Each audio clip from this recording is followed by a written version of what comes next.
Hello दोस्तों, आप लोगों का अपने YouTube चैनल में स्वागत है। आज हम लोग बात करेंगे कक्षा 1 में एडमिशन के लिए सीट बंटवारा, अर्थात जो अभिभावक अपने बच्चों का दाखिला केंद्रीय विद्यालय में करवाना चाहते हैं तो उन लोगों को किस प्रकार से सीटों के बंटवारे के समय पर रिजर्वेशन मिलता है, उस रिजर्वेशन पे के बारे में बात करेंगे।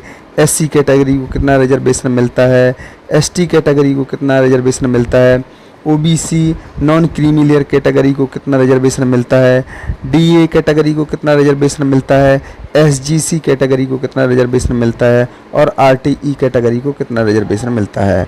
तो ओवरऑल किस प्रकार का रिजर्वेशन प्रक्रिया है और उस रिजर्वेशन प्रक्रिया में किस कोटे को कितनी सीटें मिलती हैं, तो इन सब चीज़ों के बारे में हम लोग बात करेंगे। तो सबसे पहले बात करते हैं एससी कैटेगरी की। एससी कैटेगरी यानी कि अनुसूचित जाति।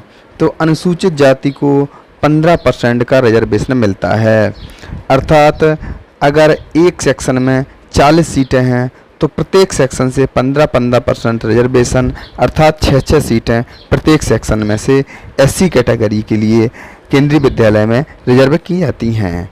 उसके बाद बात आती है एसटी कैटेगरी की, अर्थात अनुसूचित जनजाति। तो अनुसूचित जनजाति एसटी कैटेगरी के लिए भी 7.5% सीटें रिजर्व की जाती हैं। जैसे कि एक सेक्शन में 40 सीटें हैं तो उसमें से प्रत्येक सेक्शन में 3 सीटें एसटी के लिए रिजर्व की जाती हैं।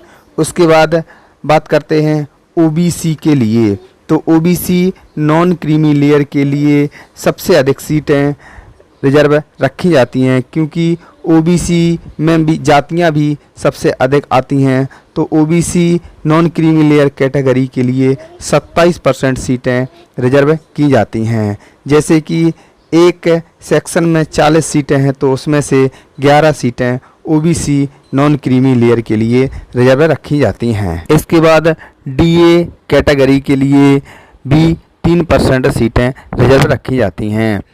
जैसे कि उन ऊपर दिए गए सभी सीटों के अनुसार ही अगर प्रत्येक सेक्शन में 40 सीटें हैं तो उसमें से एक सीट डीए कैटेगरी के लिए रिजर्व रखी जाती है। अब डीए कैटेगरी को फुल फॉर्म होती है डिफरेंटली एबल्ड, यानी कि जिसका हिंदी में अर्थ होता है अलग रूप से सक्षम, यानी कि ऐसे लोग जिनका शरीर का कोई अंग काम नहीं करता है वैसे लोगों को डिफरेंटली एबल्ड कहा जाता है। मान लीजिए कोई व्यक्ति के शरीर में कोई अपंगता रहती है और जब उस व्यक्ति को किसी मेडिकल की मदद से या किसी भी उपकरण के माध्यम से उस व्यक्ति को सक्षम बना देता है तो ऐसे लोगों को डिफरेंटली एबल्ड कहते हैं। तो ऐसे लोगों के लिए भी केंद्रीय विद्यालय में 3% सीटें रखी जाती हैं, जिसमें से प्रत्येक सेक्शन में एक सीट डीए वालों के लिए भी रिजर्व रखी जाती है। इसके बाद एसजीसी सिंगल गर्ल्स चाइल्ड, उनके लिए भी प्रत्येक सेक्शन में 2 सीटें रखी जाती हैं।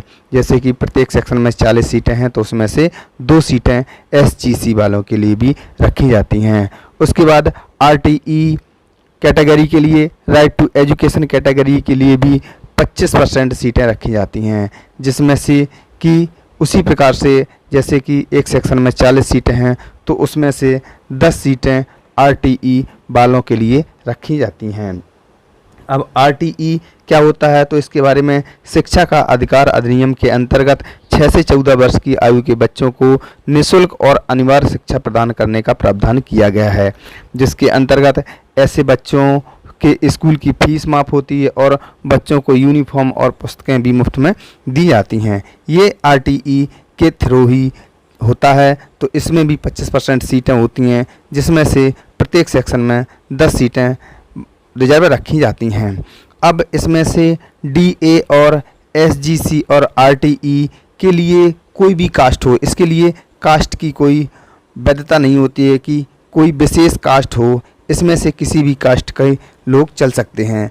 जैसे कि एसजीसी में सिंगल गर्ल ही होना चाहिए उसमें, और दूसरा बच्चा नहीं हो जिन माता पिता को, उसको इस चीज़ का लाभ मिलता है। सिंगल गर्ल्स में ट्विंस होगा तब भी चलता है। इसके साथ साथ आरटीई में जो माता पिता हैं उनकी इनकम 3.5 लाख से कम हो तथा इसके साथ और सारे क्राइटेरिया भी होते हैं, उनको भी फुलफ़िल करना होता है, तभी आरटीई के थ्रू एडमिशन हो सकता है। केंद्रीय विद्यालय में दाखिले की जानकारी केंद्रीय विद्यालय की साइट पर उपलब्ध है, उससे भी आप लोग देख सकते हैं। तो आप लोगों को अगर ये जानकारी अच्छी लगी हो तो आप हमारे चैनल को सब्सक्राइब तथा लाइक और शेयर भी कर सकते हैं। धन्यवाद।